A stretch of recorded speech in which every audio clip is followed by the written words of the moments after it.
Chevrolet sprang bolt by bolt, car by car, out of the very best America had to offer. Ingenuity, integrity, optimism, and a belief that the finest things are the most thoughtfully made, not the most expensive. Today, the American character is no less strong, and Chevrolet continues as an expression of the best, bringing more technology to more people than ever in our history, inventing new ways to get around our planet while preserving it at the same time, exploring new horizons of design and power, and making our vehicles amongst the safest on earth. This isn't just any car company. This is Chevrolet, and the strength of our nation can be found in every car and truck we make. That's why today, tomorrow, and on into a bright future, we can proudly say, Chevy runs deep. Ladies and gentlemen, please welcome GM Vice President, U.S. Marketing, Joel Uwanek.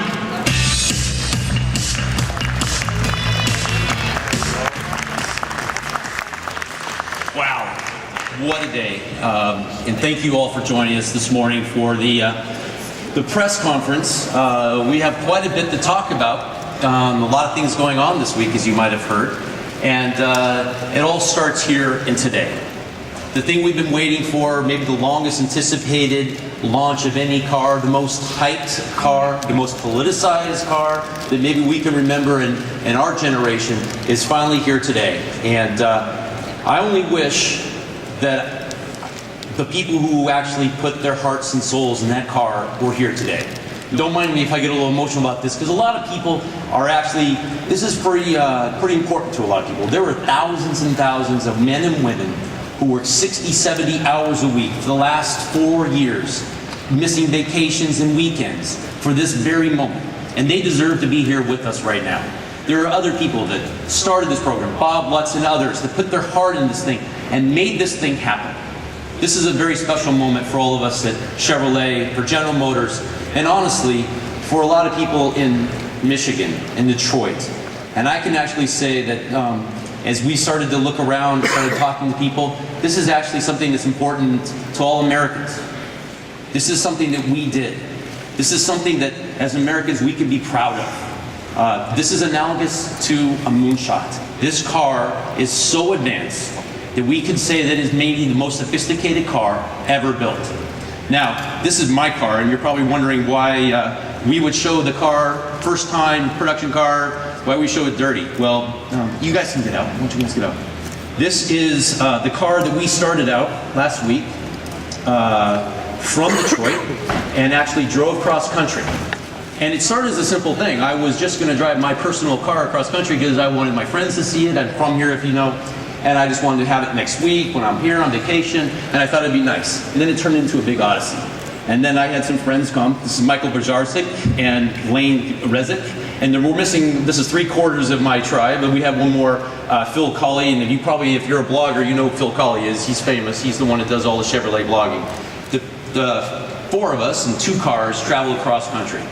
And we started from Detroit last Thursday. And what was interesting, I've had this car since the beginning of September. And I'm going to go back a little bit because I notice a lot of people don't understand the technology. It's a little confusing from what I understand. So I'm going to explain to you. I had this car for 7 weeks. I drove 1,100 miles and used 1 gallon of gas.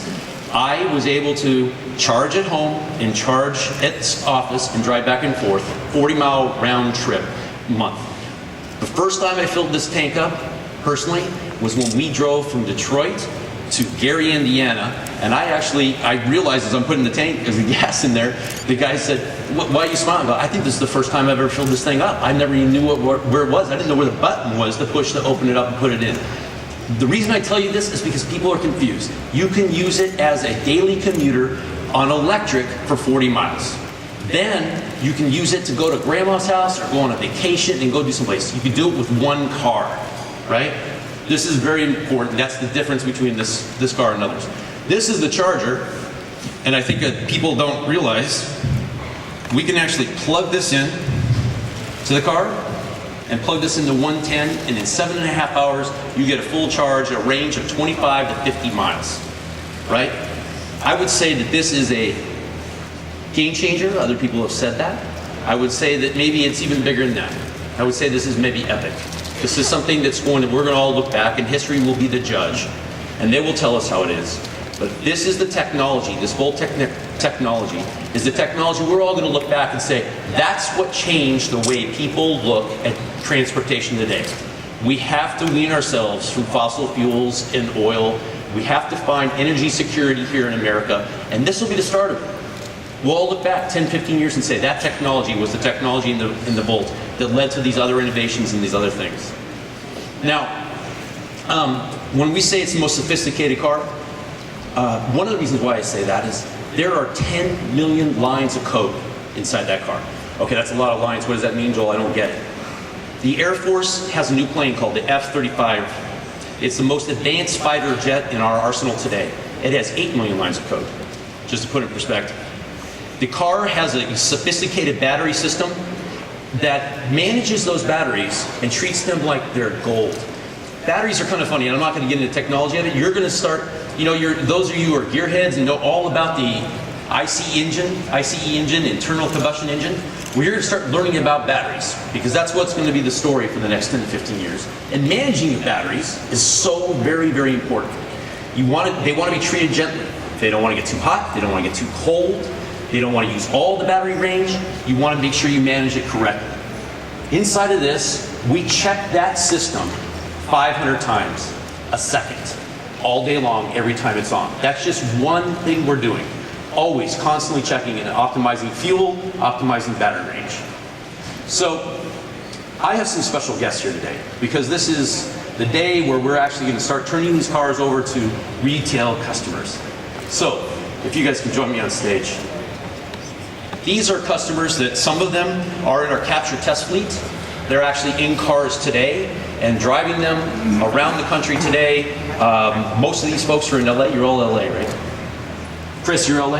Yep. These folks are in cars today, driving them, testing them. Some of them are going to be picking up their cars, because manufacturing just started for cars, and we'll start delivering cars right after Thanksgiving, somewhere between Thanksgiving and the middle of December. These folks will be starting to get their cars here in Los Angeles. There will be retail cars delivered here and happening within just a few weeks. These are our heroes. These are the people that we look at and say they're the pioneers. Yeah, we're excited about the car. We're proud of it. We worked on it. These people put their money into it. They're the ones that are doing the hard work. They're the ones that are taking the chance and doing it. And for that, we appreciate everything you're doing. Everything you're doing for us, the fact that you stepped up, you're doing it for your friends, right? You're doing it because you were an EV1 customer and you saw it and wanted to support it. And these folks are going to be here afterwards, and I encourage you to talk to them and actually get their thoughts. As we've told you before, this year we'll deliver anywhere from 300 to 500 units before the end of the year. Next year we'll deliver 10,000 units. The following year, 45,000 units. To give you an indication of demand, last July, I think we released some information about where we are in demand for the car. We had about 40,000 hand raisers. That number today is 220,000 plus.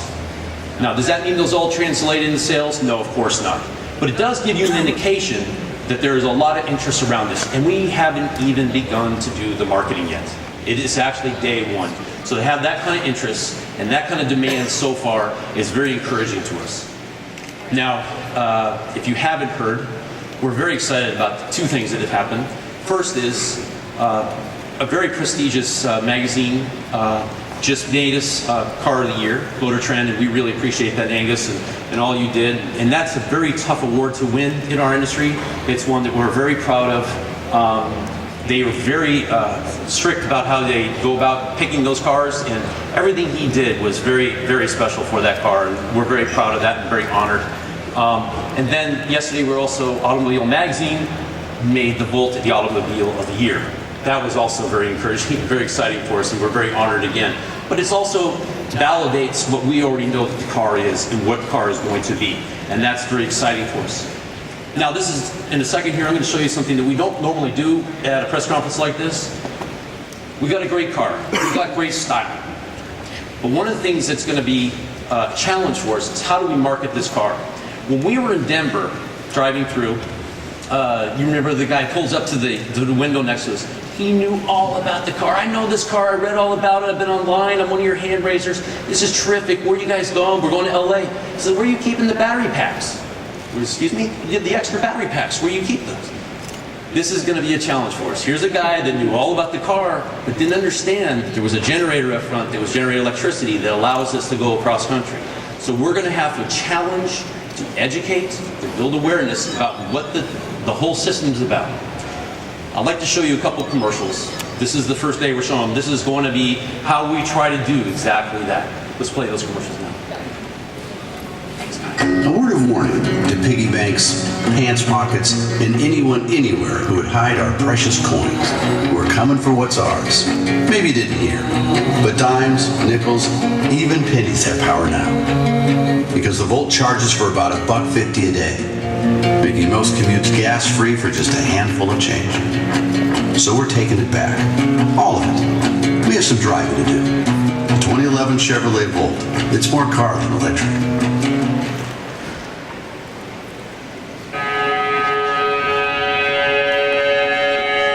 Breathe, socket. Just breathe.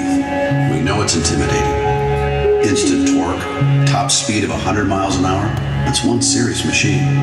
But you can do this. Any socket can. The Volt only needs about $1.50 worth of charge a day.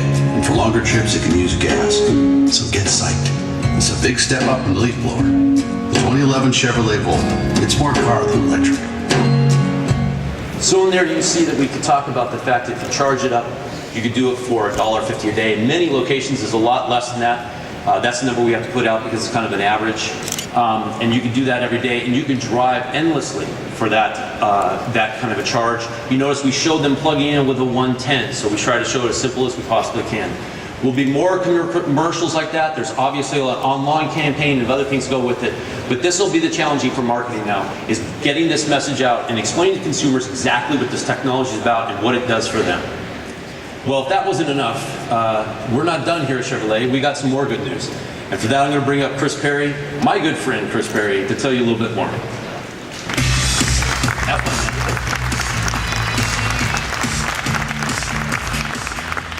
Well, good morning, and thank you, Joel. As important as the Chevy Volt is, and there's no doubt it is an extremely important vehicle for us, it's just one of several new product offerings that we have at Chevrolet. Products that have made us the #2 selling brand here in the United States. And the best part is, we are growing. Chevrolet retail share is up for 2010, and is the first time our retail share has increased since 2002. And our momentum is just getting started. Now, you know, in May, we launched the all-new 2011 Silverado HD. It is the most powerful, most capable, the strongest pickup truck we have ever built. And with our proven and reliable Duramax diesel and Allison transmission, now more powerful and efficient than ever before, it's no wonder our new heavy-duty trucks are driving in more traffic and more sales. Now, we've also just recently increased production, yet again, on the Equinox, in order to keep up with strong demand for what Auto Pacific recently named the most ideal vehicle in the premium mid-size crossover segment. Now, the all-new Cruise is launching right now. And it's picking up momentum as customers begin to see the great value that it represents.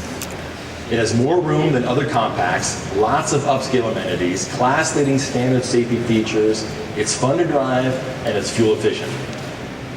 And just this week, we launched and introduced the Cruise Eco, in that it will deliver 42 miles per gallon on the highway. That's better than some hybrids, making Cruise Eco the most fuel-efficient traditional gasoline-powered vehicle in the U.S. today. And it'll be arriving in showrooms in January. But I gotta tell you, the Volt is great, but I got something else to show you. The one car that embodies the spirit of Chevrolet perhaps more than any other car is the Camaro. This has